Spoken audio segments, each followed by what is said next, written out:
What are you doing? I'm reversing the polarity of the ultrasonic screwdriver's power source. Reverse the polarity. Reverse the polarity. I just reversed the polarity. Welcome to The Fan the Fool. I'm the fan, Matt Antonelli. I'm the fool, Alex Cameron. And welcome Season 2. to Season 2. Well, this is not this podcast. It's like just a continuous thing. No. But Season 2 of... This will be episode 11. Is it? Yeah, episode 10. We We've been doing this finished for with... 11 weeks. Longer, because we sometimes don't meet. Like last week. Why did you sound so sad when you said that? When we don't meet. We've been doing this for 11 weeks. Oh my god. It just feels like it hasn't been so long. It just feels like a lot of fun. Yeah, actually, it was perfect because we ended Season 1 with that special animated version of those missing episodes. The Reign of Terror. And now, episode 11 of our Available podcast. on DVD, heavily scratched. Yeah, Hopeless. It's also on YouTube and Daily Motion, whatever tickles your fancy. Alright, people. So Yes. Season 2. So I thought I'd just give you like a little bit of like what the dates that we've shifted from. Yep. So Season 1 ended on the 12th of September, 1964. Right. And it started in this- 63, didn't it? Now, I'd like you to guess how long between Season 1 and 2. Okay, well, you're asking me because it's going to be a surprise. I think it is a surprise. It's either going to be like no time or 5 years. I'm going to say 3 years. 3 years between Season 1 and 2. Well, I think Susan looks remarkably older in Season 2. So if I'm wrong, that's going to sound really dumb, but I feel like it's been a little while. It has been, 12th of September 1964, Yes? 31st of October 1964. So a month. Yeah, so basically they did Season 1. So what happened to Susan then? Jeez. She looks older. She looks... I actually think that the camera work just looks better. Maybe that's what it is. I think the picture just looks clearer. I mean, I know it's still black and white and still the 60s, but it just looks better. It does. Like you can see people's faces better. And that could also be the fact that this exists in its entirety without having to be like picked up from someone's recorded VHS tape. Like this just exists. Yeah. Fancy that. Which is good. But yes, it's been like 6 weeks. Okay, I'll forget what I said. I don't know what I swear she looks But older. think of it like this, like that's the last time it was shown. They would have, recorded that episode much earlier. So maybe there's been a gap in the production, but not 3 years. Oh, I thought you were asking me because it was going to be a surprise, so I went the wrong way. I still think 6 weeks is remarkably short. Yeah, that's crazy. Considering that right now, I'm waiting for the next season with Jodie Whittaker, and it's been like forever since her last episode. It was like at Christmas last year. For an episode? Yeah. What? Why do they take so long? So... Explain. Explain. Sometimes it's to do with the actor's availability. Sometimes it's to do with just being bored. Really? What? I'm just kidding. No, at the moment, I think there was a gap because of coronavirus. Yeah, that makes sense. But I thought that was a thing, though. Like, it happens quite often. You have to wait a long time. Well, it's funny. In the modern era, they get like a new doctor, and they tend to do have a consistent couple of seasons. Yep.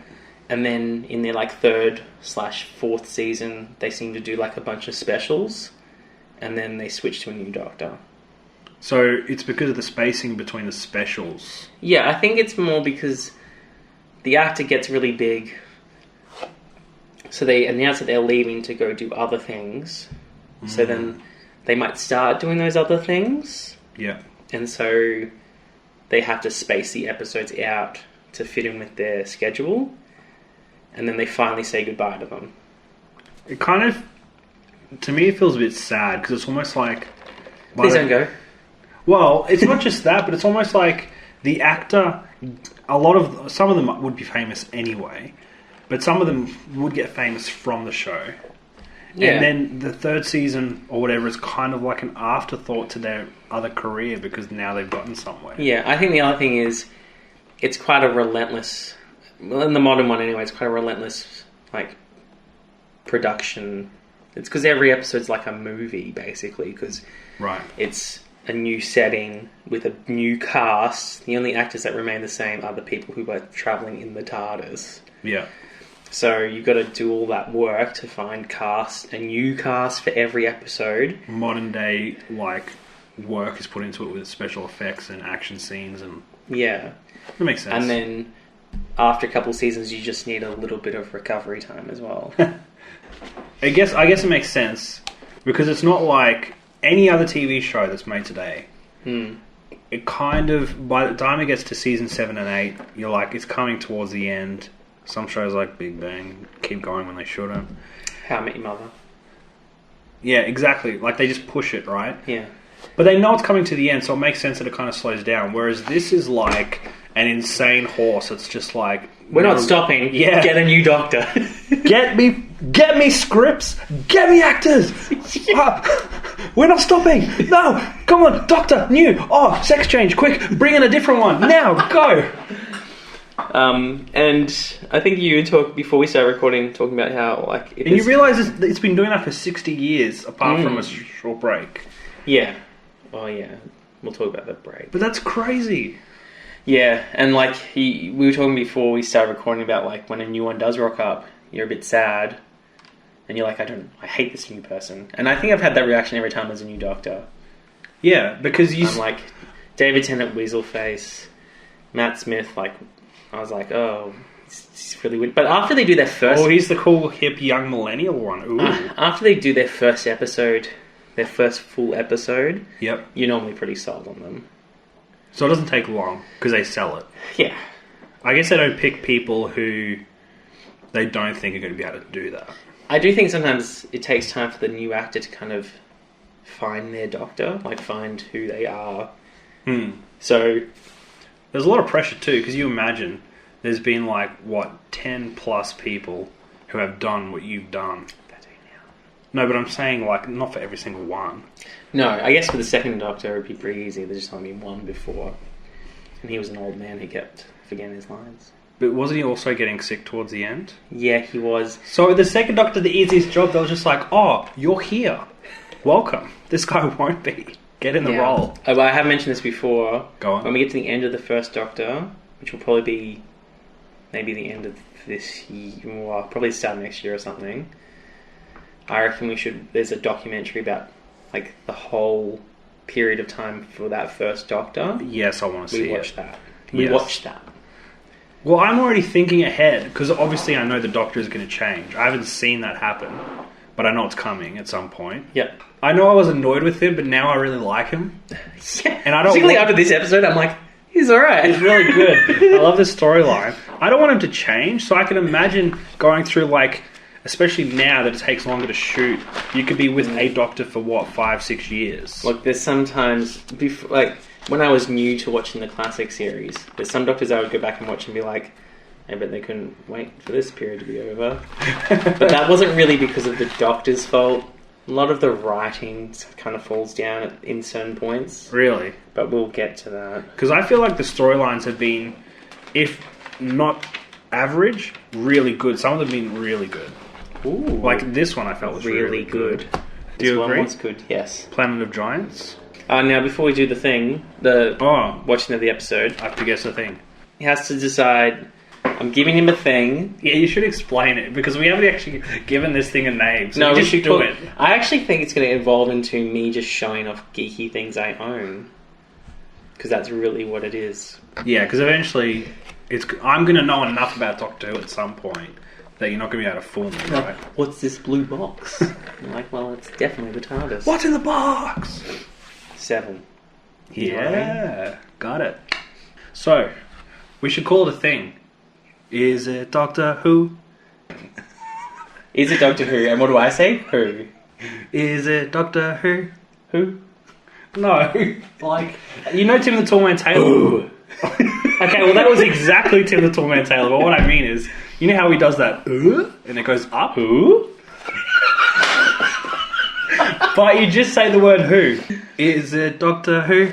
Who? Now, that's our segment. So now we can at least have it a thing. Could you just put that... I don't have to say that every week. No, we are doing it every Okay. week. Okay? Alright, so I'll explain what it I is. don't want to do the show anymore.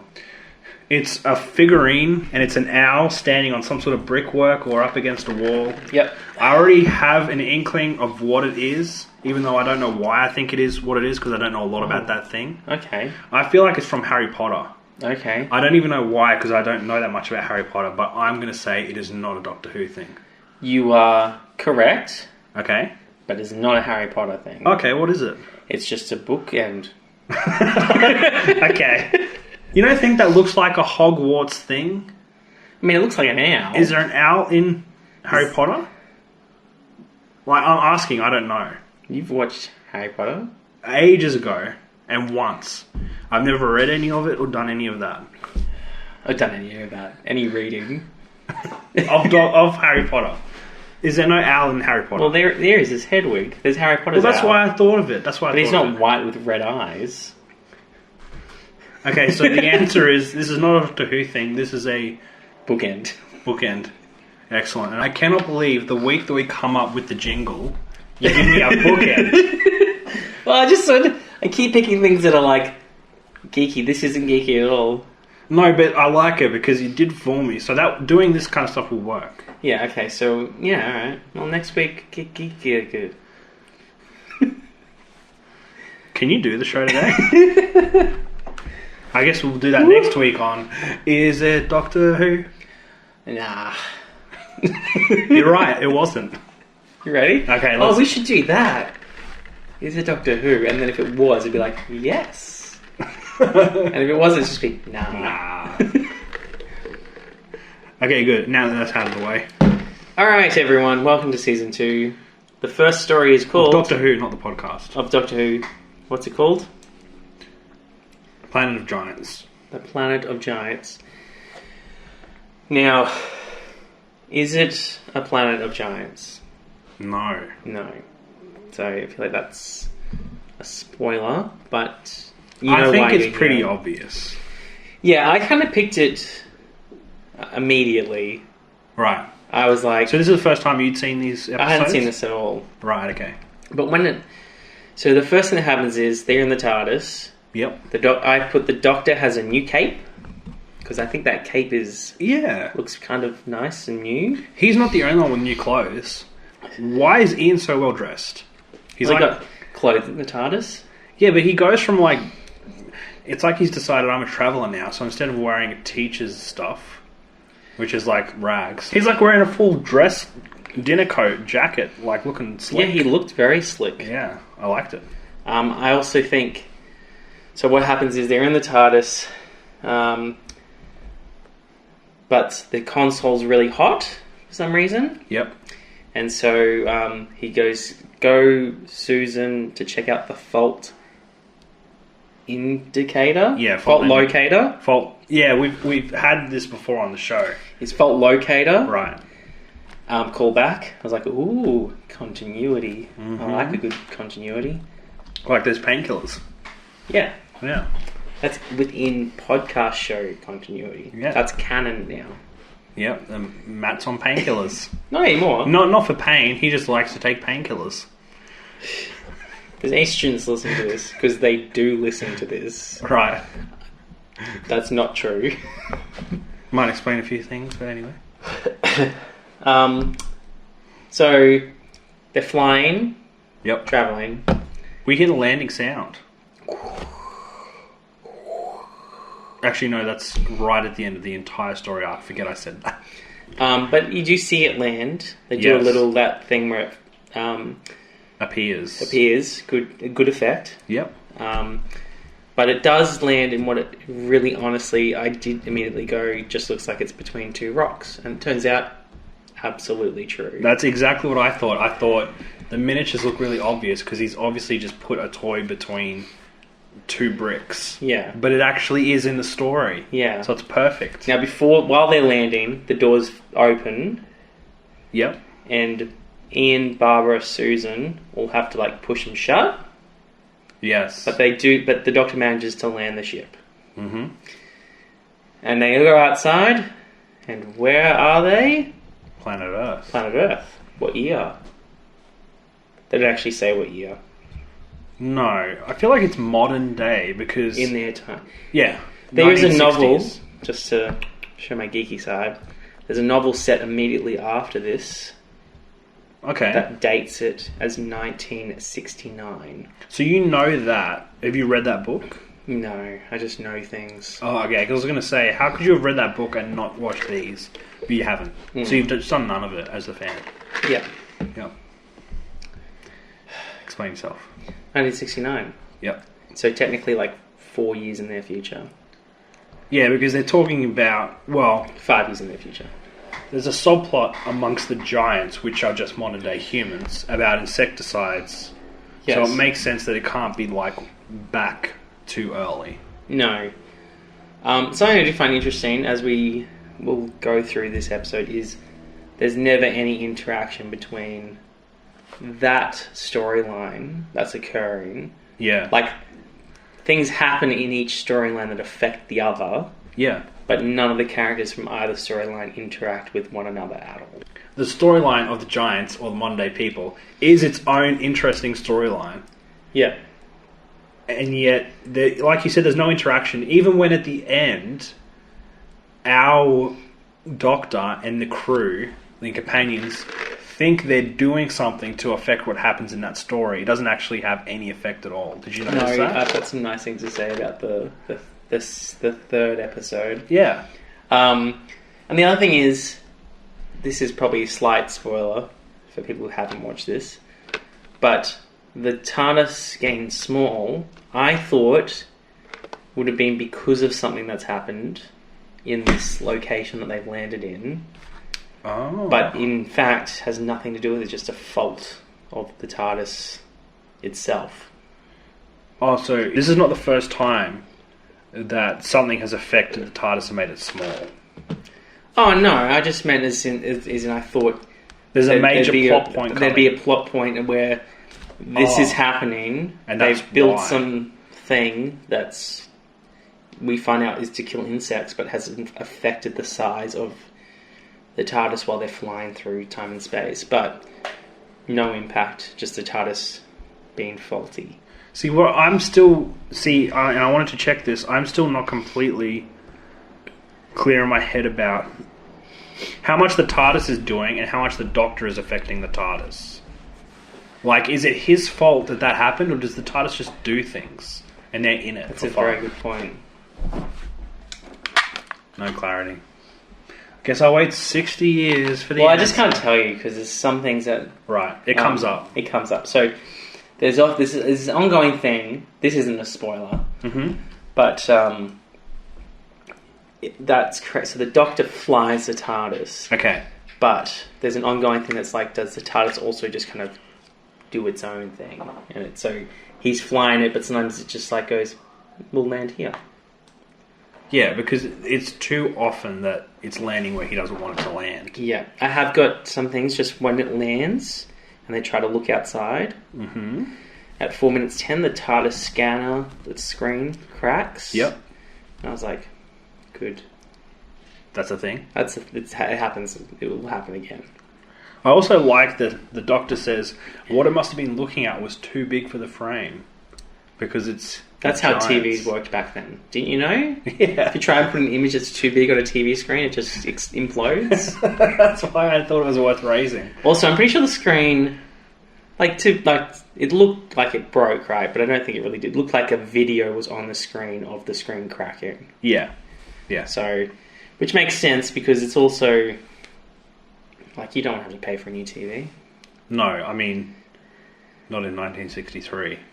64 October. Very specific.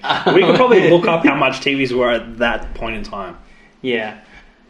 Anyway. I think that, and a lot of the camera work looks better at the start of this. Plus, There's very cool shots in this story arc.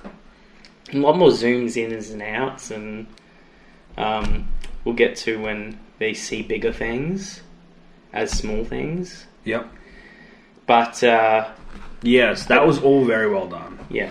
So 6 minutes, they're outside the TARDIS. Mm-hmm. And like, oh, where are we? It's very weird. Look at these rock formations. It's like concrete. You know, I didn't even realise until just now what that was a reference to. The fact that it's just a concrete path. It's just a path. Yeah. But at 6 minutes, 6 minutes, let's separate again. I wrote that down. But I wrote something good about it. The pairing was better? Yes. They've never had those pairings before. The doctor's like, I'll take Barbara, you take Susan. Yeah. Get her away from me, that screaming maniac. I need a break. I need a break. But normally it's either the doctor and his granddaughter, and the two teachers, or the two males and the two females. This is the first time we've never seen these pairings. And also, he did get quite cranky at the start, and then like immediately apologised for his behaviour. Yeah. So I think he's softened a lot in those 6 weeks. Because a lot of this as well, he's a lot more heroic, like a lot more wanting to help his companions, not just being like, these two teachers, I need to get rid of them. Yeah. So, and also, is there something physical to do? Ian, go and do it. Yeah. In fact, speaking of, there's a lot of physical stuff the Doctor does in this episode. Yes. So I was like, all right, someone's found some strength. But is he really an old man? Because he's been living for how long? Ever? Forever? Or a long time? So it's not like you can look at him and go, oh, he's an 80-year-old man. I think at this point, it's hard to remember. He's a few centuries old. There's lots of conflicting, like, story bits about his age. Right. And it's probably... on purpose? Will become more obvious when he tells us how old he is at certain points during the show. Okay. Because we don't know his age at the moment, but I think he's like 300 or 400 or something. Right. But the story writers haven't worked that out yet? Yeah. Okay. But also could be much older because there's other things. Oh, okay, I see. So you never quite know what is real or not. Well, sometimes you're like, oh, now I know. And then a new head writer's like, but I want it to be this. And you're like, great, now I know nothing again. Okay. So... it's not part of some bigger plot, it's just people wanting to make it kind of what they think is a good idea. Yeah. And I think sometimes the Doctor isn't even sure how old he is anymore, so he just kind of says, I'm about this. Yeah, he seems pretty with it. Yeah. Physically. Yeah, he can climb. I have got things to say about climbing. I did some calculations. Really? Yeah. So... okay, but wait. I just want to say, before we move off the pairings, I think that is the perfect pairing. If you're going to split up, I mean, please stop splitting up every time. Yeah. And it happened. They had to go and find the other people and get home. Yeah.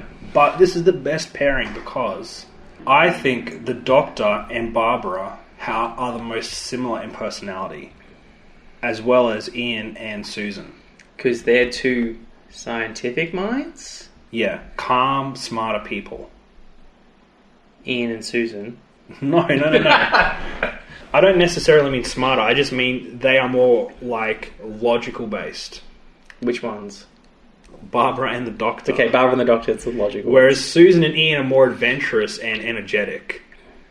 Okay. So I was like, why don't they do this forever? Susan energetic? I mean, sorry, adventurous? Well, I don't understand, because half the time she's screaming, and the other half of the time she's like, "Row, let's go!" Yeah.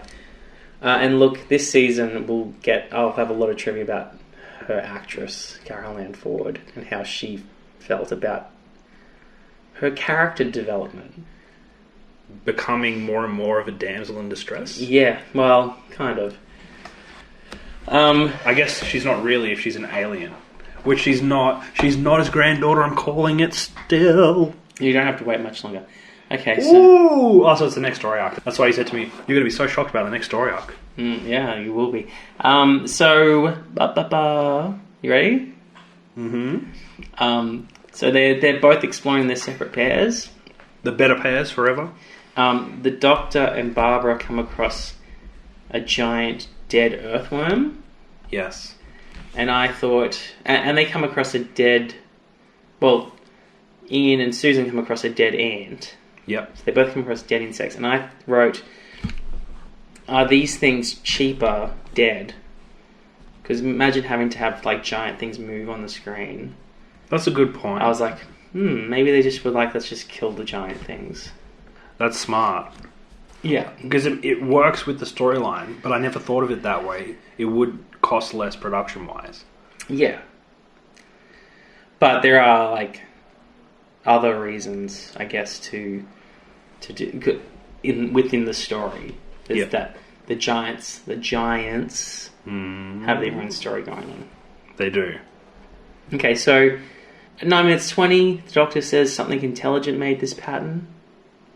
And I think the Doctor finds, like, they find more of the earthworm, and he kind of figures out what's going on. Yeah. So it's like, it is giant, it's not giant. And they do this cool thing where they kind of cut between the two pairs. And the Doctor's like, can't you see what's happened? And then it cuts to Susan, who's like, oh, we're like really small. And the Doctor's like, you know, like they cut that, like they both figure it out at the same time in their separate pairs. And they cut back and forth. Back and forth, which I was like, oh, that's a good technique. Yeah. For the time. Oh, yeah, because they still do that today. But this was the first show to do it. Was it? I don't know. Just probably not. But I'm just saying it's that good, they still do it. I do like the fact that the doctor before the first cut says, can't you see what's happened? And then it cuts to Ian, who says, I don't understand this at all. Yeah. It's just like a nice, it's like the Doctor's figured it out and Ian's like, what's going on here? 12:20, they've realised that the Tardis has shrunk. Bum, bum, bum. As small as that box over there. I reckon it's smaller than that because they say that they're an inch tall. Yeah. Yeah. So the TARDIS door would have to be slightly taller. That's too big. Hey, look, just for a ruler. I thought you were just about to produce like a smaller TARDIS, like this one then. Doesn't matter. I was like, an inch is quite small. Like 2 centimeters. But if you think about the size of the ant, that would only be that big if they are an inch tall. Yeah. So Ian and Susan come across a matchbox. Yep. Now, I don't know how far they've walked, but they seem to have walked quite a distance from each other now. It seems that way. Yeah. But that gets contradicted later. It does. And that exact thing happens a few times. Yeah, like they magically can walk much further than you think. Well, you think they're far apart, and then after what you're about to say happens, Susan calls for Barbara and the Doctor because she's scared, and they're suddenly there. Yeah. Yeah. So Ian's in a matchbox, I've got. Susan does some classic panic acting. And Ian falls. And there's just a great shot of Ian in the matchbox doing some side to side. I thought it was great. They obviously just got the camera and turned it left and then turned it right, and they said, just pretend you're dancing. Shake. Yeah. It was really good. He must love that every story arc he's told a new fancy way to have to fall down. Yeah. So. And of course, Susan screaming in the background. Yeah. Now, at this point, so the matchbox is taken away. Yep. And Susan's left there, and this is where the thing that you said before happens. She's like still in a panic, and she's found by the Doctor and Barbara. Yeah. Where you thought the Doctor and Barbara were actually further away from them. But they climbed over a rock. That happened. The Doctor climbed up a rock. That's true, to look over. And then suddenly they're all together again. Yeah. Yeah. This is not even the funniest one. The funniest one happens in episode 3. I think it's really funny where... So, they're climbing up something else now. I don't know if it's another rock, but the Doctor, Susan and Barbara are climbing. Yep. And instead of Barbara climbing, or Susan climbing, the Doctor's like, I'll do it. Yeah. And he requires their help anyway. Because he's climbing up, and do you remember they were like, Yeah. pushing him up. Yeah. I mean, William Hartnell must have just had so much like energy come back to him. He's like, I can climb, and then realizing maybe I might need a bit more help. And that scene where you're talking about, where they push him up so he can look over the path at what's going on. Yeah. When he's coming back down, and Barbara's helping him, I can't tell if that's scripted or the actress is like, oh my gosh, I'm going to drop this old dude and it's over. Because there's kind of this awkward like, yes, help me down. Because even when he sits down, there's a bit of like a wobble. Yes. So, yeah. Oh, he's got the old man wobbles. Now, so this is where we kind of cut to like the Giants story. So we're just going to call them the Giants to make it easier, but they're the humans who are real the regular-sized Giants. But we'll call them Giants. So someone has picked up the matchbox, put it down somewhere else. Mm-hmm. Because he's going to, like, I guess, light a cigarette or something. Yeah. And he goes to reach the matchbox to get a cigarette out, and someone lights his cigarette for him. So Ian's hidden on the ground in his matchbox. Yeah. And we meet someone called, I've got Farrow. Yes. Farrow is the scientist. Yes. And Forrester is this businessman who's invested money in something. And we don't know much about them just yet. No. Anything. Yeah. Because they've just appeared on the screen. Yeah. So, but you get the impression that the guy smoking is the one who is just there, and the other guy's just rocked up.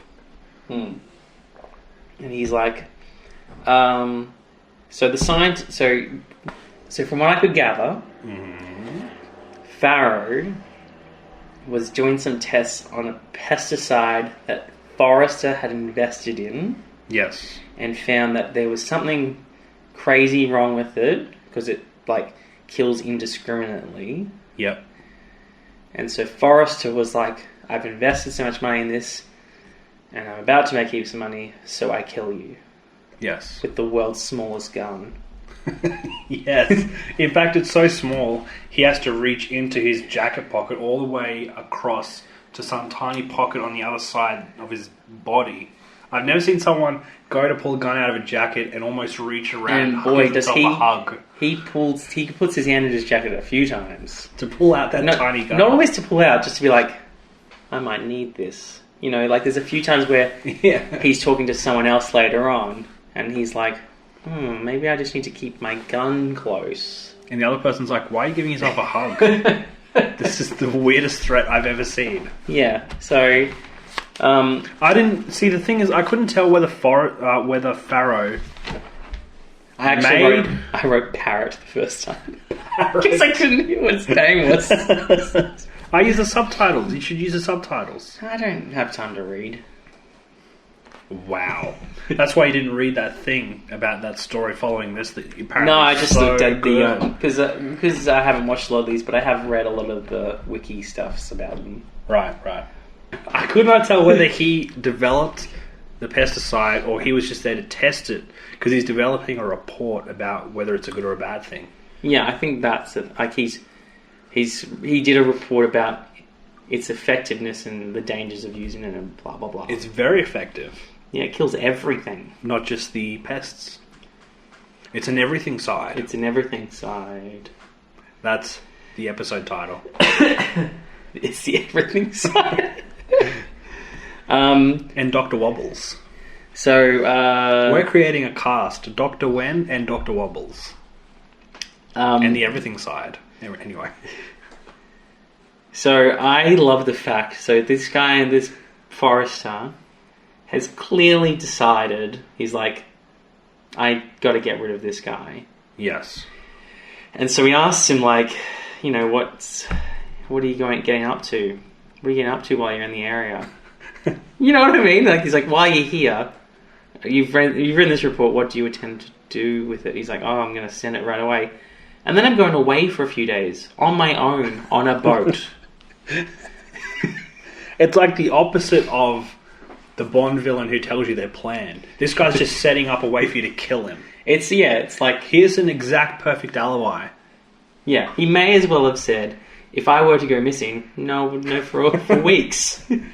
Why don't you pull that tiny gun out of that pocket after you hug yourself? And It'll just be so good to not be bothered by anyone. I told my employer that I won't be back for at least, a couple weeks. I only sail alone. I sail alone. I just like the serenity of it.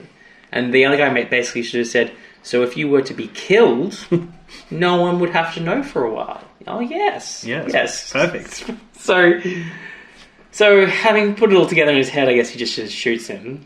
Yeah. And so it sounds like a cannon to the Tardis team, who are small. Yes. And all the talking sounds like growling. Yes. Now, I do like that they address that. Yeah. Because that, I guess, is technically true. Because you'd hear and speak at different frequencies at that size. Is it because of the size of, like, your eardrums? Well, you'd have to ask someone smarter, I think. Okay, but I think because the size of your voice box shrinks with you...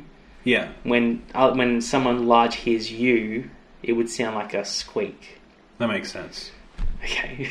No, but I'm just saying, you're right. It's good that they addressed it, but they addressed it in a way that makes sense. Because imagine if you see there's heaps of movies where there's people who are tiny, but they can still talk. Yeah. Back in 1964 October, we weren't having any of that nonsense. No. Someone might have said it in the writing room, and they're like, "That's not scientifically accurate." This show is all about scientifically accurate things. That's right. Like, quick, we better balance it out. Susan screams. There, it's a TV show again. Now, I put at the 20-minute mark, they've suddenly found Ian. Mm-hmm. So Ian was carried away. So think of there's a path, right? Yep. So I'm doing to the things house. with my hands. A path leading to the house. There's a path leading to the house. Now they've landed at what looked like the front before you go out the gate. Basically. Yeah, right at the front of the yard. Now somehow, so Ian was picked up and taken to just beside their house. Yeah.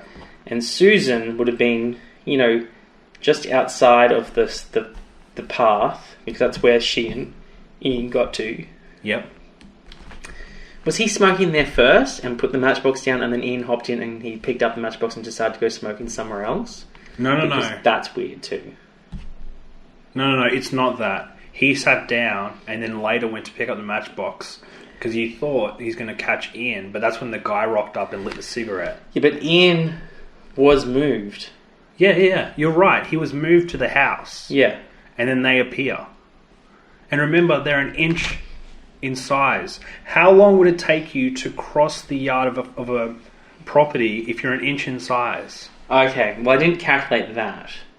Oh. I calculated how the climb. You calculated later, how? The climb later. Oh yes. If you were that size, how high up you'd have to climb. Yes. We'll get to that. Yeah. But I'm curious because how long would it take an ant to cross an average front yard? 4 years. 4 years. That's your answer. Probably not 4 years. Well, they got 6 legs. They can probably do it in 3 times the time that a human could then. So you divided the legs by legs and said, that's the best formula. Divide legs by legs equals... Haven't you seen a centipede move? Rocket. I've always thought, because they do that in cartoons and shows. The centipede has hundreds of legs, or 100 legs, because it's centi, I guess. 50 on each side. 50 on each side. So they walk faster. Isn't that just an inconvenience? You've got to get 100 limbs moving. I do think their brain is probably different to other animals. Yeah, but how does it make it faster? They're not running They a should race. just drop some of those legs. No, that's not what I mean. I just don't think they are faster by the fact that they have more legs. Side note, millipede. Yeah. Explain. What do you mean? Well, I didn't make them. A millipede doesn't have a million legs, does it? It just has an uncountable amount of legs. Imagine how fast they would be. Be like the Flash, but an insect. See, the Flash has Millipede. The Flash has 2 legs. How come he's faster? He's only got 2 legs. A plane has no legs. How come it's the fastest? You're not answering my questions here.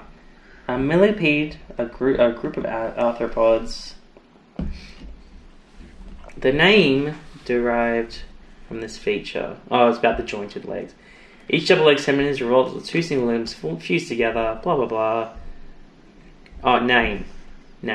The term millipede is widespread and popular in scientific literature, but among Northern American scientists, the term millipede means thousand-legger. What a weird way to describe an insect. Oh, check out that 1,000-legger, eh?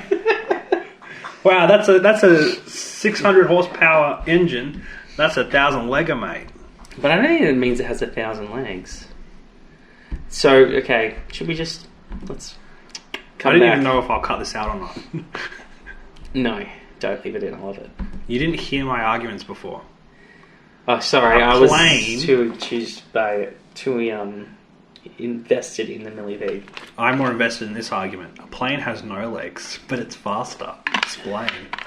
Well, in physics, Yeah. there's these things called... there's airspeed versus land speed. So planes, because they're in the air... Yeah, that's harder. More work. Their airspeed means that their land speed is... they're not touching the ground, basically. Wait, so you just proved my point. The centipede touches the ground the most, so it's the slowest. It's not the fastest. Being in the air is faster because you're not touching the ground. Imagine touching the ground 100 times. You get me, bro? So you're saying that we would be faster than the ant if we were at their size? That's how this all started. No, I think we're faster now because we're bigger. How? Okay, so wait. And the plane is bigger We were than talking us. about how long it would take It's you about the size. It's about the size. All right, let me find something for you. The plane is the biggest. That's why it's the fastest. Because I think I have the calculation thing here. So I want you to give me a rough estimate. How far do you think the distance from the road to your front door? 6 to 8 meters. Jeez, all right. Ready? You don't reckon? No, I think you're on the money. Oh, there's money. So they've shrunk down to an inch, which makes them 2.54 centimeters long, metric. This is what happens when you do a podcast with a maths teacher. Their original height, I did actually Google William Hartnell's original height. He's actually got a calculator out and he's doing sums. His original height is 1.74 meters. 254 meters divided by the height. Oh my gosh. This is... We're recording. The distance, what was the distance? Let's say 6 meters. Okay. It would be about 400 meters for a 1-inch person to walk. As in, like... instead of the 6 meters... Yeah. It would feel like about half a kilometre. Okay, so it's not that far. No. So what? But still a lot. That still takes longer than what it seems. If you ran, that would take you... You think the doctor's running? Oh, true. I forgot the doctor. Yeah. No.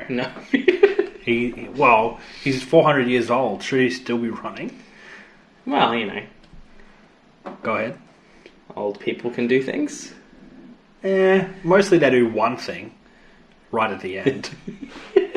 They die.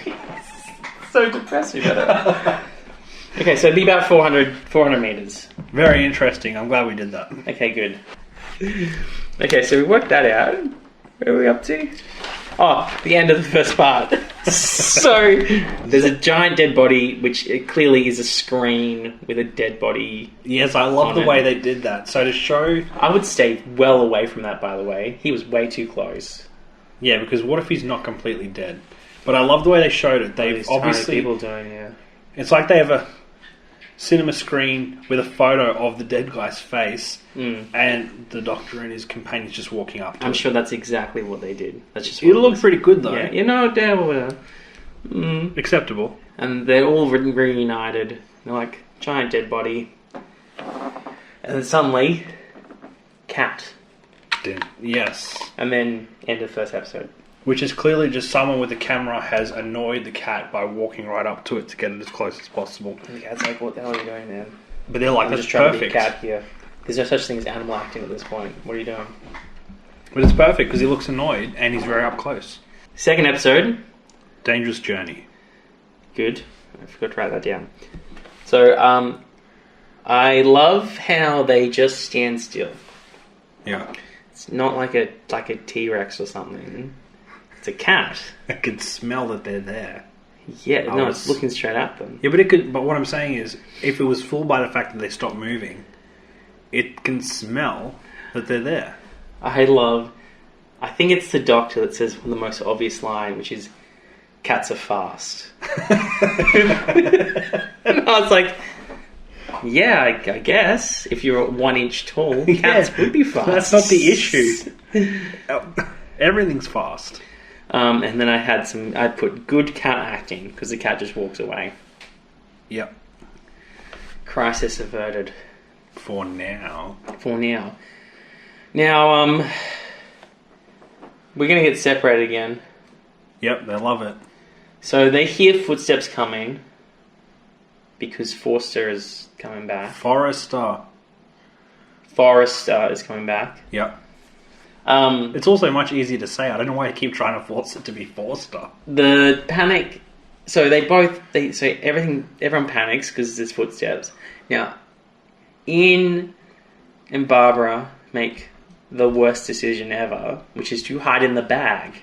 Not only has Ian not learnt from the first time he hid inside an object that a person might pick up. Yeah. Why was that his plan in the first place with the matchbox? Just hide in the grass. I think he hopped into the matchbox and was like, "What's this?" Right. But then Susan was like, "Everyone's giant, we small." But yeah, this time he goes, "Get inside the giant briefcase." That won't be a problem. Yeah, that won't be a problem. Which gets picked up. And also, every time the group has to run off, someone stumbles. Every time. Yeah, Barbara stumbles and she hurts her ankle. Which, okay. And she's going to get hurt. She gets quite a bad one in this episode. Because when they're in the bag, she gets hit by a paperclip. Yep. A giant paperclip. A giant paperclip. We don't see that. We just hear about it. So... He also then says, "We chose the wrong place to hide." It was him. Yeah. He tries to put it on Barbara. The bag gets picked up. Now, Forrester has brought... I'm sure people out there have this name, but for some reason I just find it... Maybe because it's The Simpsons. But when someone's like, "Here's Smithers," I'm just like... Excellent. I'm just like...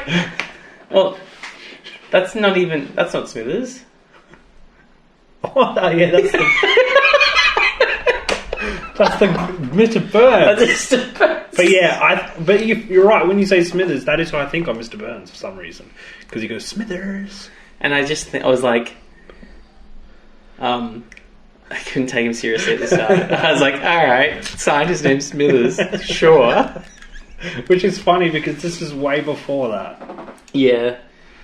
Smithers was still a reasonable, normal person's name before it became a caricature. Now, I, again, had to take a moment to... Because they talk... They're not great actors, I don't think. I feel like... Jones. Because he says... He explains in a bit of a monotone, he's like, that we wrestled with the gun and I accidentally shot him.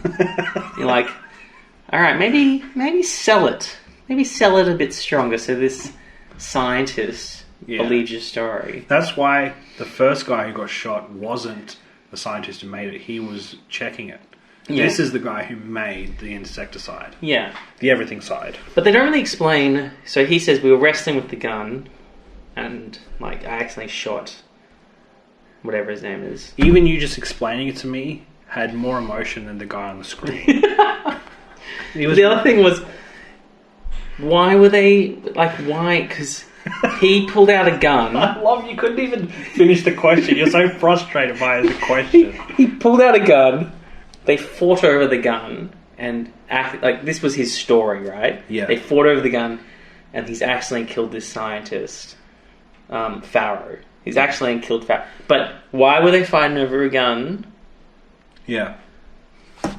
And also, Clever Clocks, Smithers, he says, Clever plots. He says immediately, "That's what happened. You've shot this person, but don't tell me about it." He's immediately like, "I don't want to know. I don't want to know. All I want is for this thing to really take off." Yeah. So, me, person who's made, like Mortine or Raid or some other insect killer, Yeah. I care so much that I don't care why you've killed this person. Your story's obviously false. You've shot him. Yeah. Where's the murder weapon? Oh, you've still got it? Fine. Yeah, I didn't even think about that. He didn't leave the gun with the body, did he? No, he put it back in his weird holster that's halfway around his body. His little tiny gun.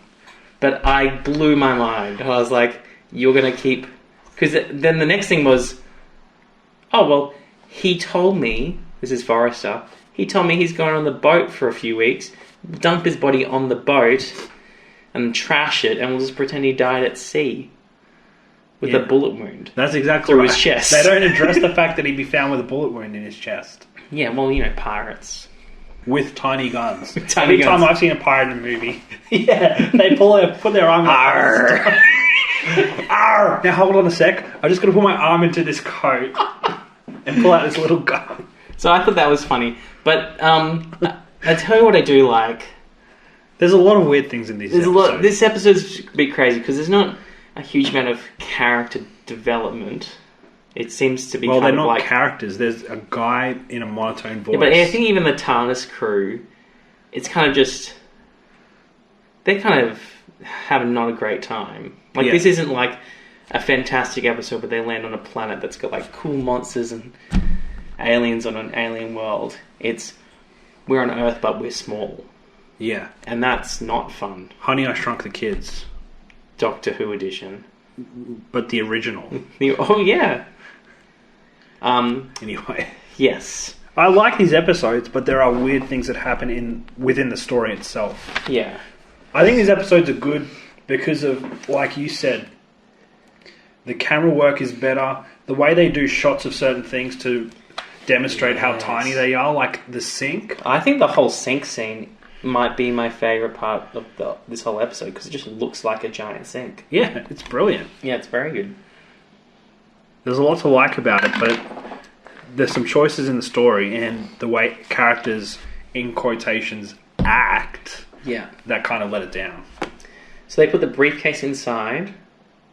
Yeah. He also, that's right, he goes, let's move this body. Oh, where do you want the briefcase? I'll just put this briefcase inside so that you know exactly what's What about happening this with the characters. matchbox? Leave it there. Yeah, don't worry about that. The main characters aren't in there at the moment, so... The briefcase is moved inside. Then they go, we should move the body. So they leave the room. So they leave the briefcase alone on the desk. Yeah. So that Barbara and Ian can crawl out. I also feel like I saw the guy who was dead being dragged away. Not being dead. Well, I swear I saw him open his eyes at one point when they kind of half dropped his body. Oh no, that just happens when you die. You open your eyes every now and then just to check on things. Wow. We are our own horror movie. Did you notice that, or was it just me? I didn't notice it, but it wouldn't surprise me because at that time, I guess you wouldn't like, you know how in modern shows you might get like a body double because you'd mess up because you don't want to see them breathing, or you'd edit it so that you wouldn't see them breathe or open their eyes. You can do that kind of stuff with technology these days, man. But back then, you would just... technology these days to go, hey, you're dead, do not open your eyes. Oh, you opened your eyes? We'll just close them for you. You know what I mean? Yeah. Whereas back then, you'd be like, just do your best. Hold your breath. Try to look limp. And that's about it. It's pretty weird. Anyway. They're inside with the They're briefcase. inside. They come out. Barbara's like, I think my ankle's alright. But that paperclip, it really ruined me. And Ian's like, well, I'll get you some water. Yeah, I made this point. Are you ready? Yep. I would really like to bathe my ankle. I think it would help. When you sprain an ankle, do you wash it? And also, Barbara, explain. You'd need hot water, if anything. You'd want to heat it or cool it. Like, you know what I mean? Like, you don't just put lukewarm water on your ankle. No. Like, you do it for a purpose. But do you call that bathing your ankle? No. I don't understand what that was meant. Maybe she just didn't want to relax. Put your feet in some water. But you know, and the thing that annoys me about it too is, in terms of the story, that injury has no effect. Nothing else would be different in the story. So, that's happening. We probably jump to them. But let's jump back to the Doctor and Susan, because they are still outside and they come across a drain pipe. Yes. This is what you wanted to This is interesting. So the Doctor walks into the drain pipe and he's like, oh, this place smells. I'll come out. But he's like, but it's a good smell. Because it means it's got, like, it's not going to be diseased and stuff. Right. It's been used. It's got, like, detergent or something. Mm-hmm. And he says, and it's corroded. So footholes, easy to find. So we'll just climb up this drain pipe. Yeah. And hopefully it will just lead into the room where Barbara and Ian are. Yeah. Okay? Okay. Then we do cut to Ian and Barbara, and they do that thing that we just said. Bathing their ankle, yeah. Yep. And then we cut back, and they're climbing up the water pipe. In mid-climb. Now, the Doctor has already said there's footholes. And Susan says it's good that there's all these footholes because it's corroded. Yeah. And I'm like, we're aware of that situation, Susan. Like, we don't need to say that again. But if the audience missed it, it's been said twice. But I was trying to think from ground level. Right? I know that it's just like a one-story place. But from the ground up to a sink. Yes.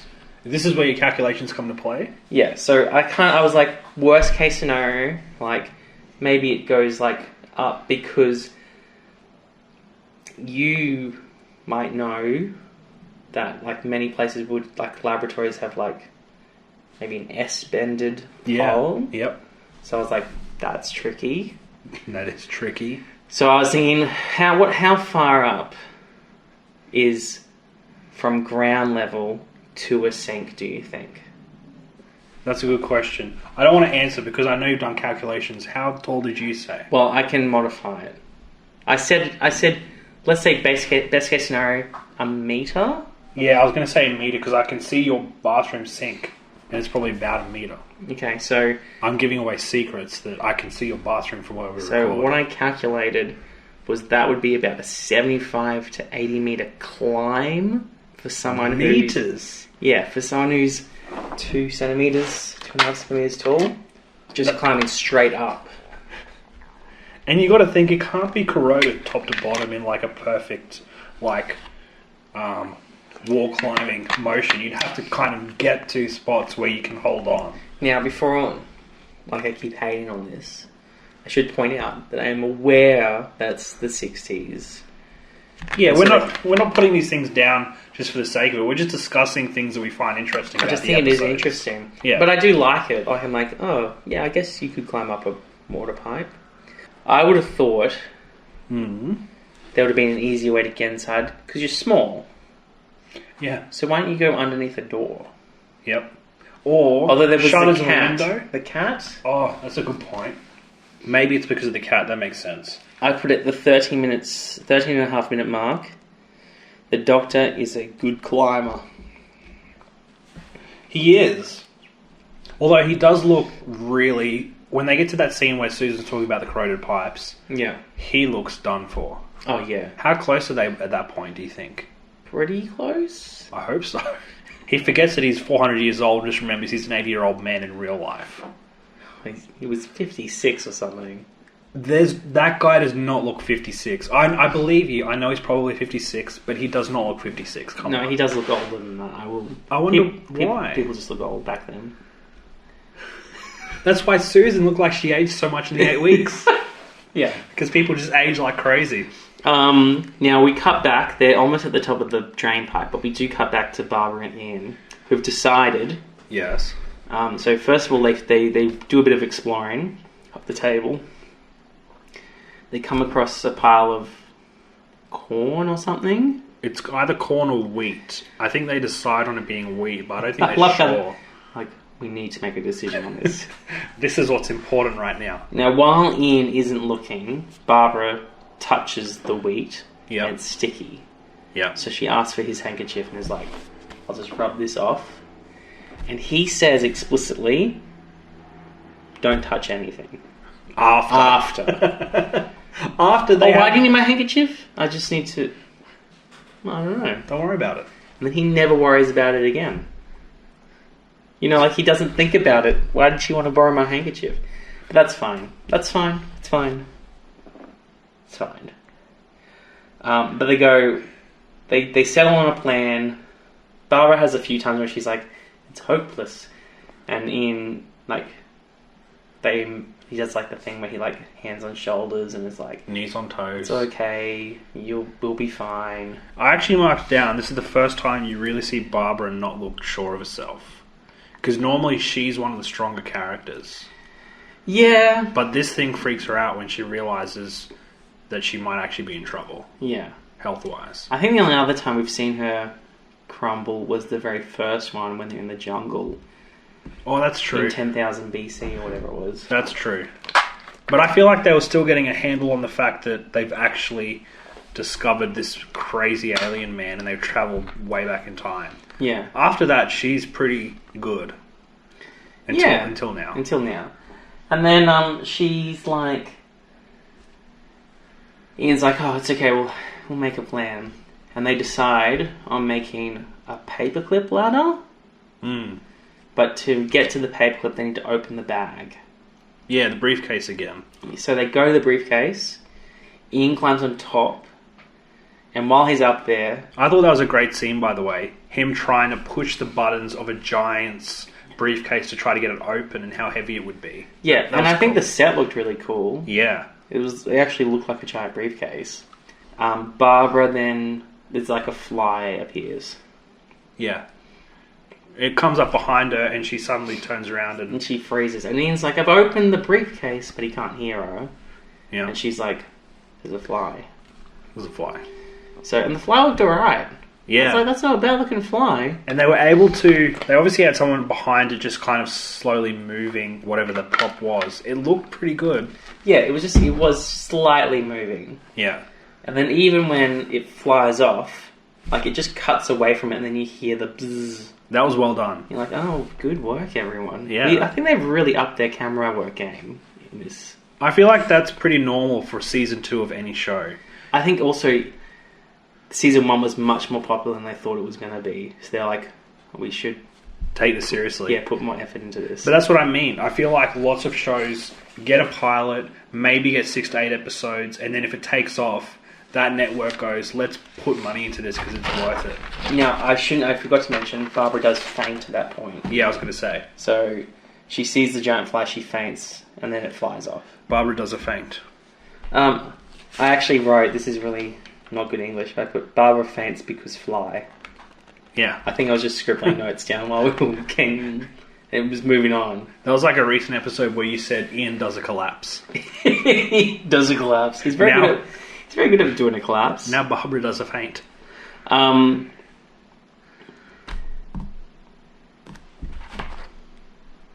you can't read his writing. Okay. So they get to the top. Doctor and Susan. They get through the drain. They get to the top of the drain, and they're like, they realize if they yell, it's not going to matter because like. Their voice won't carry to wherever Barbara and Ian are. Because they're so small. So they use the sink as sort of like an echo chamber. Yeah. Which is clever. Yeah. And that does get the attention of Barbara and Ian, who immediately just forget about their paperclip plan and go over. And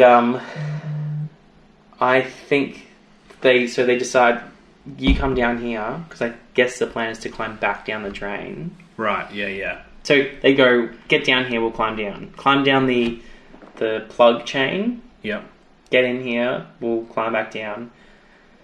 Everything will be fine. Everything will be fine. Now, this is where they hear the giants come back Into the room, yeah. into the room. And so they've... Forrester, got it right, Forrester and Smithers have moved the body. They've moved the body. They're like, oh, we should probably wash our hands. And there's these cuts between the two scenes.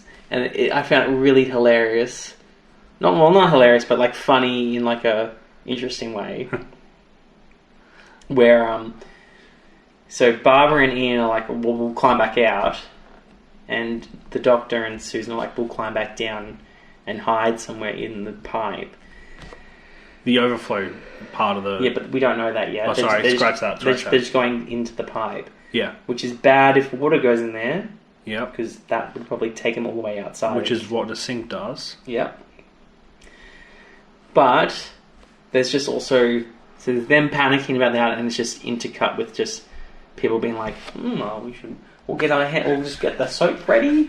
You know, they're just getting ready to wash their hands, and it's just intercut. It's just like, quick, hide under the sink, and it's just, you know, like folding the sleeves back. On the sleeves back, yeah. I'll put this down here. Like they're getting ready to really wash their hands. And I thought the funny thing is, now I'm not sure if maybe this is something that I just don't do, but who puts the plug in and then washes their hands? And then washes their hands in that? Inside the sink full of water. Yeah. I'll tell you who. Nobody.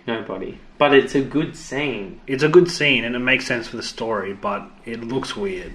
And who ever fills the sink anyway? And I was like, it was clever. They were like, oh, the overflow part. Because every sink has that little like hole cut out, so if it fills up, water doesn't like go everywhere. Yeah. Not every sink, but lots of sinks have that little cutout. That was good. So they pull the plug out. They finish washing their hands. Yeah. They pull the plug out. The water goes in front. I think that was quite a good effect. Yeah. The Doctor and Susan have hidden in the overflow bit, and there's just obviously some they overlapped it with a different scene of water flowing. Yeah. And I thought that could have been another situation where that image is just the Doctor and Susan's situation on a screen, and someone's just poured water. Oh yeah. So I was like, they could have done that pretty easily. Yeah, absolutely. There's a lot of those times where there's something giant and they all walk past it, and it's clearly like a giant screen, but it looks good. It looks good, and the set always looks good. Oh, all these sets look good. The giant sink, the giant briefcase, even the pipe. The pipe, yeah. Down the bottom when the Doctor is first looking into it and blah blah blah. Yeah, that all looks good. The giant dead guy's face on the screen. The giant matchbox. They also come across like a giant notepad. The matchstick. Which is coming up, but that it looks all looked good. Too. And I was like, I think they... I'm not sure. I didn't look at how much this costs to make, but I think they put a bit more money into it. Because they probably went, this thing's popular, chuck some more cash in it. And let's start the first story in season 2 well. Yeah. Yeah. And the second one. Well, I don't know that yet. Okay, well, there was 2 things I wanted to mention. I don't know if this happens now or slightly before the scene with the guys walking over to the sink and filling it up with the water and washing their hands and in the sink, yeah. In the sink. Which we all do. But when Barbara wakes up from being fainted... Yeah. She does a faint. She's revived. And she doesn't awake. So someone uses a Phoenix down and wakes up. What's that? It's like a video game thing. It's like a classic JRPG, like, I need to revive a person thing. I'm sure there's one person who went, ooh, reference. Yeah. Vague reference to a thing I've heard of. Yeah. Now listen. When Barbara wakes up... Yeah. This is... You know we talked about... because he picked her up and... Yep, you go. You know we talked about them suddenly being in a place that they shouldn't be because it's so far away. Yeah. When Barbara wakes up, she looks to Ian because the thing has just happened with the fly and has freaked her out, right? Yeah. She says, "Did you see the fly?" And he goes, "No, I didn't see it." And then they chat for a bit, and then they walk over and they go, "Oh, the fly's on the wheat." Do you know how far away? I forgot about the dead fly bit. Yeah. Do you know how far away the dead fly is from where they are? Yeah. Maybe 2 meters. She says to Ian, "Have you seen the fly?" And he said, "Oh yeah, I did see it." I thought he saw it fly away. Yeah, but he says, no, sorry, I was wrong. He does say, "Oh yeah, I did see it." But they're talking about it like it's gone. It's 2 meters away from them, dead on top of a pile of wheat. It was just weird, and I'm going to put it in the video where they're talking about it and the camera pans and it's just right there. And the chemicals, right? Yeah. The fly landed on that. Dead. Like, instantly. Yeah, that's pretty weird. So... And EVERYTHING-CIDE for the ages. Someone else, like Barbara who touched the stuff, didn't die instantly. No. But she's got the stuff on her hands, right? Maybe the fly ate it. Sorry, continue. No, but they talk about the fact that it looks like it died straight away. Yeah. But she has it on her hands. Yeah. She's worried about it. When Ian is going to comfort her, she grabs his hands. Yeah, but she's wiped it off with a handkerchief. Handkerchiefs... I've got here... A handkerchief makes everything better. A handkerchief a day makes the EVERYTHING-CIDE go away.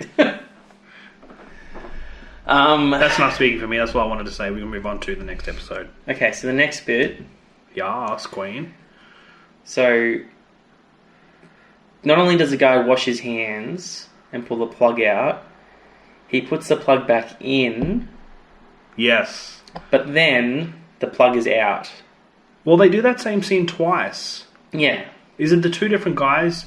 I guess maybe they take turns washing their hands and then he pulls the plug all the way out. Because he didn't want to share the water.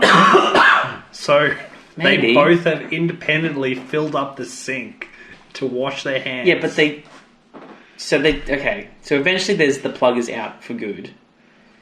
Yes. And Ian and Barbara climb down because they're like, oh, we need to make sure maybe they've drowned. Yeah, because they don't know anything about the overflow spot. Yeah. All they know is they saw them go down into the sink to hide, and then the sink be filled with water, and then plug pulled, done. And they go down there, and suddenly the doctor and Susan jump out. Which means they had to climb up that part of the pipe again. Yeah. What a workout. And then they think of a plan. Now... Oh yes, this is what we were talking about before. So the doctor comes up with 2 plans. The first one is... So Forrester and Smithers have been using the phone. They're calling someone in London. So it goes through the operator who will put them through. To give a report on the EVERYTHING-CIDE. Yeah. To cover the fact that Forrester keeps pretending to be Pharaoh by putting a handkerchief over the thing to make his voice muffled and be like, oh, it is a bad line. Okay, so that's all happening. Yeah. So the doctor goes, they got a phone here. Let's call the police, because I guess their idea is to stop this thing that's currently happening. Yeah. Because it's obviously quite a bad insecticide. I feel like the doctor has changed his stance on let's not interrupt what's going on in this world that we're visiting. Yeah, I think he's like, this is a bad thing, we should stop it. Yeah. Maybe because it's Earth? Is that why it's different? No, I think it's because it's season 2 and they went, we should make this guy ISA. Yeah. Because season 1 ended with him being like, I'm sick of you people, I'm going to drop you off wherever. Get the hell off my ship. Let's go to the French Revolution. Yeah, that's right. My favourite time. Oh, yeah. They decide we should call and let these people know that this homicidal maniac wants to put his EVERYTHING-CIDE all over the earth. But they've already decided that they're too small to be heard by anything that's a giant. I wanted to ask about this. So it was a lot of effort, and I think the phone idea was terrible. Like, I think they were just like getting help. Maybe get back to your box and then fly to a police station and be like, hey, you guys need to know about this. And perhaps try to resize by then. Yeah, because their idea is to lift up the phone. Yep. A heavy phone. They struggle to do it. They struggle to do it. It takes all 4 of them. Including Barbara, who basically almost passes out because she's getting sicker at the moment. Yeah. They don't know that she's... Well, they know she's not well. But she hasn't told But she's them. just like, I'm just really hungry. For EVERYTHING-CIDE. So they lift up the phone and they put a cork under the receiver and the... What's the other thing called? Speaker? The speaker and the receiver. Yep. Ends of the old school telephone. And that puts them through to the operator. Yep. Who speaks to them, but they can't understand them. Because Barbara's listening at the receiving end, but can't hear what's being said. Because it's like a low rumble. Yeah. Which is exactly what the doctor said it would be. And so why is she even there? How is she going to communicate to them what's being said? Like anything, and she's like, no. And then she like has a bit of a... Ugh. A wobbles. Wobbles. And the doctor's like, I thought it would be a good idea. Let's all And he shout. says we should try again. He does. Let's all shout in unison to see if that deflects from the fact that we speak at a different frequency. Yeah. I guess maybe he thought that it going through the phone would make it hearable at the other end. But but doesn't a phone, because the microphone in that still hears like an ear. Yeah. So I'm guessing if the other people at the other end did hear anything, to them it would have been like barely like a muffled. They might have even thought it was feedback. Yeah. Yeah. So anyway, they give up on that. They're like, this was hard, but sure. This terrible idea sucked, but Doctor Who thinks we should do it again. While this is happening, Giants are talking to each other again. Because Smithers starts to kind of think, you know, maybe the reason why the science... Like, he's starting to come to his senses a little bit. He's like, maybe the scientist that we killed before, or that Forrester killed before... Yeah. Maybe there's more to that story. Oh, really? Yeah. And he kind of figures out that... Because he sees the fly having touched the stuff dead. Yes. He starts to think maybe this stuff is quite deadly. And businessman Forrester, he ain't having that either. No. So he does the thing where he's like... This is the bit where he's like, is my gun still there? Good. Let me reach across my breast and try to find it. And he does actually take it out at this point, and he's like, maybe I need this. And that's at the 15-minute 40 mark. So he's just like, that's happening. And it cuts immediately to the doctor being like, I have an idea. Right. And I've just put, the doctor finally loses his mind and decides to burn everything. Yeah. They turn on the gas tap. Yeah. They ram a matchstick across the side of... What was matchbox, I guess? Yeah. To lit a fuse into the open gas that the other team have been able to pull the button down for. Yeah. It's not a fuse, but okay. What? It's not really a fuse, is it? And they just they turn the gas on and they light the gas. Well, the gas, yeah. The candle is like... Yeah. Yeah. And then the doctor realizes, there's the EVERYTHING-CIDE can there. Yeah. This is going to be an explosion, I quote, for us the size of a 1,000-pound bomb. I wrote that. I was like... He's very nonchalant about it as well. And because he's like, we'll just hide over there. And he also has a little giggle to himself about the explosion before it happens. I think he likes blowing things up. Absolute psycho. It was pretty funny. I just thought it was funny that he was like, we'll just burn it all down. Because I think to him, they were like, he's like, this stuff's bad. Yeah. So 2 things will happen. One, if we blow up everything, someone will come and sort this situation it'll out. cause attention. And 2, it will give us kind of cover to then leave. Which I guess makes sense, but he seems way too happy about that explosion. And Barb, at first they were like, we should leave immediately. because Barbara is ill. Yeah. But then I guess Barbara's like, we should sort this out first and then get out of here. Yeah. It just seems like you could just go back to the box and sort everything out. Although if they did go back to the box, the guy might have shot the other scientist.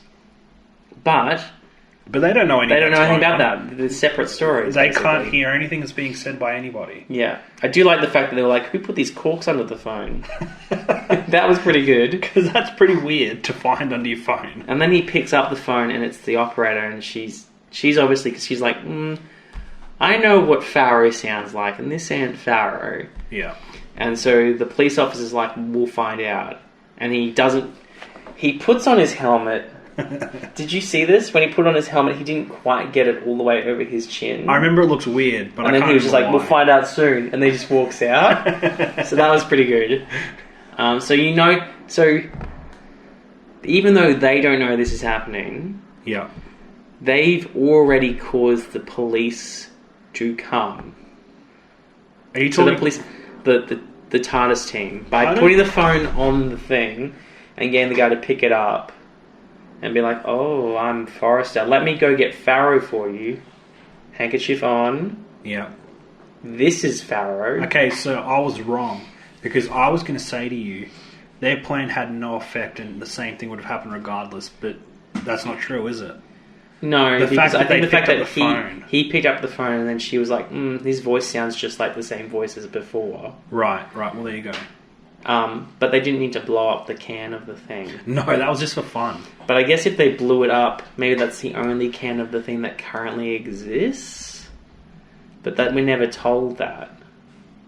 No. I didn't get that impression. I thought it just was one that happened to be there. Well, anyway, they blow up the can. And then they must have climbed down the sink and back to the TARDIS in... Because they don't show us that. No. You know what they do show us, though? If you think the Doctor was crazy before, now he wants to keep the insecticide egg. It was a pebble. It was the piece of wheat or something. It was like a big piece. Grain. It was a grain. Or seed. I think it was a seed. So he uses his cloak to kind of wrap it up like a child. And he takes it into the TARDIS. But I think that's so that he could see if what he was doing worked. By making them bigger. Yeah. Because actually his plan to save Barbara is genius. Yeah. Which is that if they resize back to normal size, the insecticide, the everything-cide particles in her blood would also shrink. Yeah, or they'd remain the same while she gets bigger. You're right, they remain the same, and she would expand so that they're smaller. And they wouldn't have any effect. It'd be too small to kill her. Which is brilliant, because it makes sense. Like, it's not like It does make sense. At first I was a bit like, well, why wouldn't it just get bigger with her? Yeah, I did think that. But I also think maybe it's because they've been impacted. You know, like, that's the size of that stuff anyway. Yes. Whereas they've been shrunk, and he's resizing them. Yes. Which I guess is why he took the seed in, so he could make sure that as they were resizing, the seed appeared to get smaller. And so he could be like, oh, good, I've done it. I thought that was really well explained. Yeah. It didn't feel too convoluted and made sense. Yeah, it was good. Because I was wondering, don't tell me, because I told you that... Don't tell me. I told you my theory that based on some random conversation they had back in the old episodes, that Barbara dies at some point. I don't know if that's true. Okay. But that's a theory I have. So I was thinking during this episode, please don't tell me she dies in episode 1 from EVERYTHING-CIDE. That would be really funny, wouldn't it? Well, that's why I was like... It's a small grave, isn't it? But then he was like, I can just make us bigger. That's good. I like that. Okay, but how freaky would this be? Imagine if they bury her small... And then the rest of them go on the TARDIS sad, resize. And she resizes. She resizes, and you just see the Earth move around this corpse as it grows in the ground. That'd be great. Oh, would it? That'd be funny. What a horror story that could be. I did put that just before the Doctor blows up the can, and he says it's going to be like a massive bomb. The Doctor and Susan reminisce a little bit. And they go, "Oh, we remember it would be just like that time we were at the airfield." Yeah. So again, they do that thing where they're like, they've been on adventures. Yeah. He must just love explosions. Is that a Doctor thing or a first Doctor thing? Some Doctors do like explosions. Some of them, it kind of depends on who they're with as well, because sometimes their companions influence their character. Yeah, I think we spoke about that. So sometimes if they're without a companion, they're a lot more prone to be brutal. Not brutal, but they're more open to a more extreme solution than if someone else was like, hang on a sec. Right. Tone that down. To keep them in check a little bit. Yeah. Right. So, doesn't work with Susan. She loves it. yeah. And then I put at 23 minutes, we're back on the ship. And the Doctor says, so the Doctor fixes everything. Yep. And he says, always at your service to Ian. Let's not forget the fact that you've still, in the very first episode, you've still effectively kidnapped these people. And look, I know they're all friends now. Well, excuse me, before the start of this one adventure, he was sick of them, was going to dump them anywhere. Yeah, but I feel like now, because they're like, we should make this guy likeable, they've become like a family. Always at your service. That's Stockholm Syndrome. And he That's says to them, I thought this was weird too. Maybe they should have explained how big the TARDIS is more. Right. There's multiple bathrooms and rooms. Because I know where you're going. He says, go have a good scrub. And the other three, they all leave. Yes. They all live together. Well, we know they have their own... See, this is how I took it. They've got their own bedrooms. Maybe they've got an ensuite each. Yes. Otherwise, he's just told them to have a group scrub. Yes. I'll be with you shortly. It's funny how... Go on. We don't see that. Like, where they're sleeping... Yeah. Their rooms. But I guess it's a bit... They land adventure back in box. Like, it's not... There's not a lot of in the TARDIS stuff. Apart from that, those 2 episodes in season 1 where it was all in the TARDIS. Because I thought that was in Susan's room when she does the stabby stab with the scissors. I think that was the med bay, because she was not well. No, you're right. That was a med bay. But that's the closest we've seen to any of it yet. Yeah. I'm assuming we see more as time goes on. We see more and more. Okay. Sometimes you see a lot more. Okay. So, anyway... Yes. Rate? Trivia. Right. It's not bad. It's not a bad episode. I really liked the... Well, I think the way it was shot made it way better. Yeah. Like, the Giants weren't the best actors. No. But the crew was good. They kind of reminded me of, like... You know how there was always, like, a lot of, like, mob-style movies back then? And they're kind of, like... Not boring, but... They're very... Their acting's... There's not, like, a lot going on in their acting. Yeah. I felt like that. I'll tell you what it made me feel like. It's just the snake in the corner. Oh, cool. You know what it made me feel like? Yep. And this is topical. I don't know if you've topical. bothered watching Squid Game, because it's everywhere at the No, moment. I haven't watched it. Well... I rail against those sorts of things. Okay. Well, this... Maybe I shouldn't say, because it's not really a spoiler. Am I going to watch it? I think you should watch it. Okay. Anyway, there is a group... No, you don't have to cover yourself. It's obviously... Cover yourself. Your ears, I mean. It's obviously set in... Sorry. You don't have to cover yourself. No, just go to the group scrub. It's obviously set and shot in South Korea. Okay. It's in Korean. Okay. There's a group of people later in the show who are not from Korea, who are a different nationality. Okay. And they are all over the top obnoxious. Okay. And a lot of people reviewed the show and said these actors were terrible. This was really cheesy and really bad. Yeah. And those actors said, we did what we were told, because apparently it's a thing in like Korean TV shows that other nationalities are portrayed really badly, because almost everyone does it. Yeah. Like, other nationalities are portrayed a certain way. And I felt like the actors who play the Giants, they probably weren't given that role, but it felt like that real over-the-top, cheesy, bad actors when I don't think they were. Especially the guy who was probably told, show no emotion. Yeah. So he did that. You're a horrible businessman. With no emotions. Yeah. How do you act with no emotions? No, I don't know, but he managed to do it. It's pretty good. So anyway, we were rating.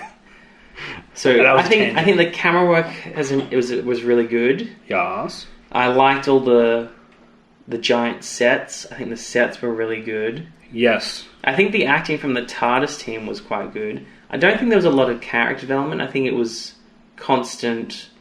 We're small and we got to get out of here. It was kind of like a welcome back for season 2. Yeah. A fun adventure. I think an 8 out of 13. Above average, but not like amazing. I totally agree. So an 8? Yes. A Paul McGann. The 8th You want me Doctor. to pull what? Paul McGann, Oh. the 8th Doctor. Oh, okay. Hey, My favourite Doctor. I have a favourite Doctor. Controversial, but you know. Mine's not. I have a favourite Doctor. The first one? Yep. Is the only one you know? Yep. Okay. You ready for some trivia? Trivia me up, baby! Now, something I just need to do. Planet Planet of Giants. TV story. Okay, so first of all, a bit of continuity. There's not a lot, because they don't really reference a lot of stuff in the old episodes from season 1. No, not like the last story arc in season 1 where they were like, this is everything we did in season 1. Now, the Doctor does mention that they were just in the late 18th century. So that was the Reign of Terror, the previous episode. Yep. An emergency bell is heard inside the TARDIS. So Yes. that does repeat. Like, that becomes a thing that the TARDIS does. So this was the first time it was heard? Yeah. Yep. There's some other things, but they foreshadow other things. We'll probably leave it out. So the book that I mentioned, that's in here. So it says The House of Giants is what it's called. Oh. Follows on straight after this story and reveals that it takes place in 1969. Right. The DN6, the chemical formula thing, reappears in that book and in a future Doctor Who book, but never again in the TV series. Interesting. Did the book come straight after this TV story? I can click on it. I'm only asking because are we made to believe then that they've been travelling with the Doctor for 5 years? So House of Giants was released in 2016. Wow, that recent. And features... I can't tell you the character's name because it gives something away. That's okay, but it's not the same crew. But I'll tell you, because we see this character soon. So when that character pops up, I'll be like, remember this character, that thing. Okay, Okay? gotcha. Moving right along. So that's all the continuity. That's all the things that link to the past. Mm-hmm. Now, there's not a huge amount of trivia. It is a unique set of episodes because it's one of the few that's over 3 episodes. Right. It's normally an even number, so it's only like 2 or 4 or 6 or whatever. Yeah. So just, there you go. I feel like we only had maybe one of those in season 1. A 3-part. I felt like I don't think we had a 3-part. We had a 5-part Dalek one. Oh, okay. The Daleks was 5 parts. Right. Was it 6? No, 6 was the one with the Keys of Marinus, wasn't it? Oh, Where they travelled yes. all the different places. Firm Man Likes the Shoulders. Yes. And the creepy statue with the arms. Now, the events of this, I said 1969, but according to the story notes here, that's a disputed date. Okay. So, I'll tell you why. Because I don't know if it contains the same Doctor and crew. yeah. But if it did, that means that they've been travelling with the Doctor for 5 or 6 years since they were kidnapped. No. 1969 is when they land in this story. In Planet of Giants. Yeah. Yeah, but they were kidnapped in 1963 right at the beginning of But the they show. could also travel back to 1963. Oh, I forgot time travel. So, 1969 comes from the book. Okay. The Terrence Dix, who's a writer on Doctor Who, Yep. wrote a novelisation of this and set it in 1963. Oh. Okay, and it's in in a future thing. You almost forgot. I almost said it. In a future organisation, they date this event as 1964. So there's 3 different dates. Oh, okay. I can see why there's arguments amongst people who are Whovians.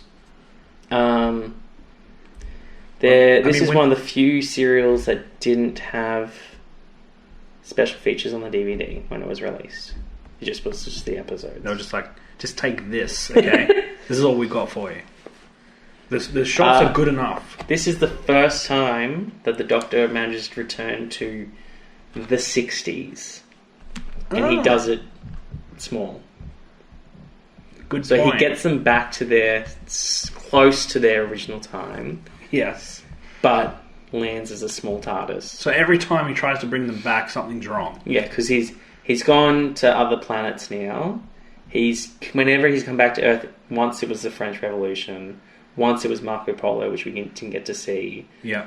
Once it was 10,000 BC. Like he's like 10,000 BC was the first one when he just flew off. But yeah, every time he's gone back, it hasn't been the right time. And this time it is the right time, but he's tiny. So now this is the longest bit of trivia. Yeah. Okay, so this storyline, it was talked about for a long time. So in the first season, they wanted to do this because they liked the idea of shrinking. It was like a thing at that time. It was like, shrink people, and that's an interesting storyline. It's something we can do with the right props. Yeah. They decided that it wouldn't look very good, and the studios that they were using in the first season, it's a different studio. They're using somewhere else for this serial. Right. But the original story idea was that they would land back at the school, okay, at normal size, unshrunk, and that there would be a micro-reducer that makes them all become tiny. Okay, so they're really hung up on this thing they wanted to do. Yes, and so the story was going to feature them going around the school. They would start in the laboratory, so that's kind of carried over, and they would avoid like footsteps of students and teachers and stuff at the school. I can see why that would be harder to shoot because you'd need more people. Yeah, so they decided that they wouldn't put in the first season. They were like, it's a lot of effort, and we've only got 13 episodes or whatever it was the first season, so we won't worry about this. It was under the working title The Minuscules, not The Planet of Giants. Because technically the name Planet of Giants is not correct because they're not on a planet of giants, they're on Earth, right? And there's no giants. But I thought that was the twist. Yeah, because I guess you would think they've landed on a planet of giants. Yeah. Also, season 1 had 36 episodes. I love this. There's a quote in here. You ready? Go ahead. So, script editor David Whittaker, he was appointed in the last week of June, was not party to the decision to reject the Giants. So he was like, we should do this. He wasn't ready to give up on the idea. He wrote on the 8th of August a memo to Aiton Whittaker saying, "We badly need a serial about our 4 running characters being reduced in size." So, man, what is the obsession? I don't know. He just couldn't get that idea out of his head. No, but I guess if you did it, like sometimes you become really fixated on an idea. Like maybe if you're a writer, you're like, got this, I have to try and make it work. Right. So, and I think it's a good thing to introduce and be like, because the TARDIS is bigger on the inside than on the outside. Yeah. And it's an interesting concept to be like that space can be changed.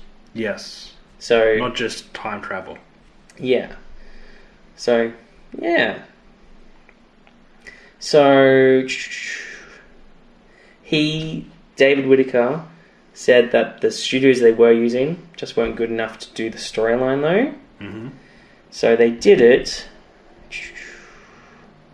He achieved his ambition ensuring that the story would be recorded at the BBC Television Centre rather than their regular studios at Lime Grove.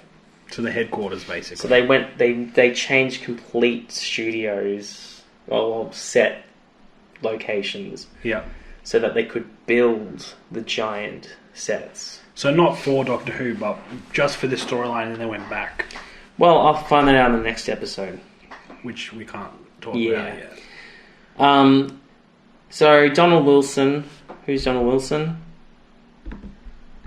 This is the last bit. All good. He's a television writer and producer, and was head of serials under Sidney Newman, who oversaw the development of Doctor Who.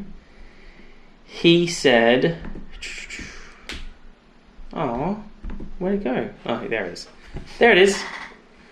He would have preferred that they didn't start this as the start of the season. He said it didn't feel like it should be episode 1, that the storyline should be later in the season. Really? I felt like it was a good way to bring them back. Yeah, I think it was. Because it was a good action story without a lot of character development to just suddenly start with.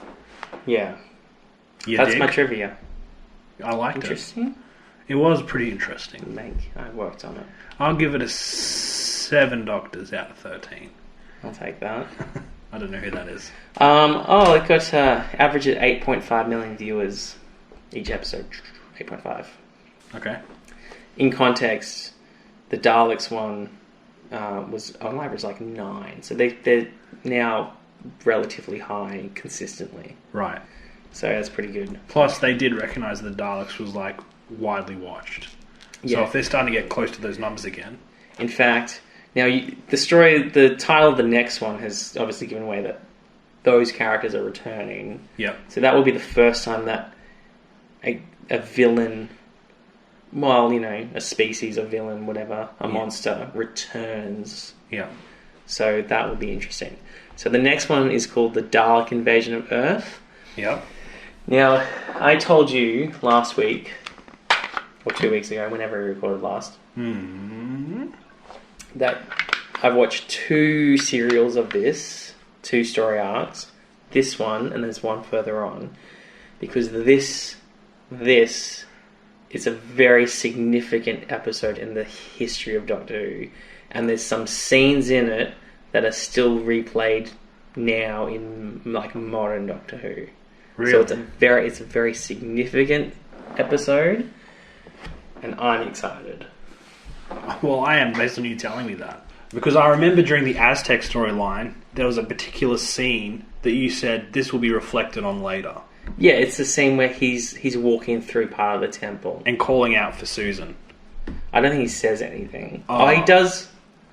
Maybe I'm wrong. I don't think he says anything, but it is that shot.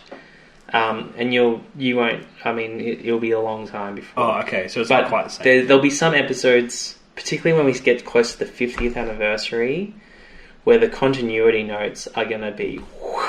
Because they keep linking back to things in previous seasons. Right. To celebrate, 50 years. Which we are 50 years away from. Yeah. So, the next season... The next story arc is the Dalek Invasion of Earth. Yep. It's 6 episodes, so do you want to do 3? As long as you don't think that's going to ruin the things that you're talking about. Or did you want to do all 6? I'm okay to, if you think it's better. You know what I reckon? Will it make the recording too long? Oh, maybe it's at 2 hours now. Let's do 3 and 3. And we'll have a lot to talk about, I'm guessing. We'll do 3 and 3. Yeah, we'll do 3 and 3. Yeah. And I won't say anything else. Because I'll leave it for trivia next week. Good. This has been good. Yes, Queen. Wrap this show up. I thought you were going to say something else there.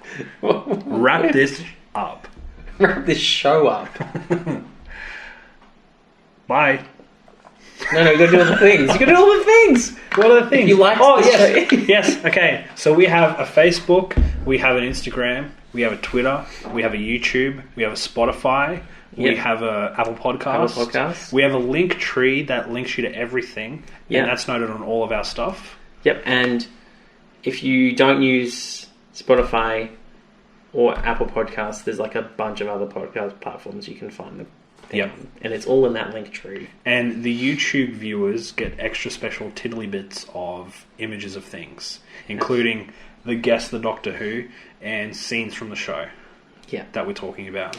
Including sometimes when someone's face seems to freeze Yes. in a scene. So Or that's good. if I should mention something. Mention the thing. We now have an average rating of 5 stars on our podcast. We were at 4. We were 4. But I think maybe someone listened to our podcast and made it 4, because we still only have the same number of ratings, which is 1. But it's got Actually, to 5. it's 2. It's 2, but it's 2 5-star reviews. So what happened to the 4-star review? Maybe they changed it to 5? Oh, well, because I said change it. Or I said, how dare you. Yeah, so now we're 5 stars. Now we're 5 stars. And also, if you follow any of those Facebook, Instagrams, YouTubes, blah, blah, blah, we release between 5 and 8 highlights from the podcast per week. Yeah, It's they're really- really good. They're good quality. They're not just the 1.5 hour discussions of nonsense. You can just get the highlights if you want. Also, before we wrap up, Yeah. if you do leave a review on Apple Podcasts, it helps a lot. Yes. Even if you just write yo or something, it doesn't matter. Yeah. Even if you say, I didn't like this, give it 5 stars. Yeah, do that. Alright, I think that's it. We love you. Bye. Bye. What are you doing? I'm reversing the polarity of my ultrasonic screwdriver's power source. Reverse the polarity. Reverse the polarity. I just reversed the polarity.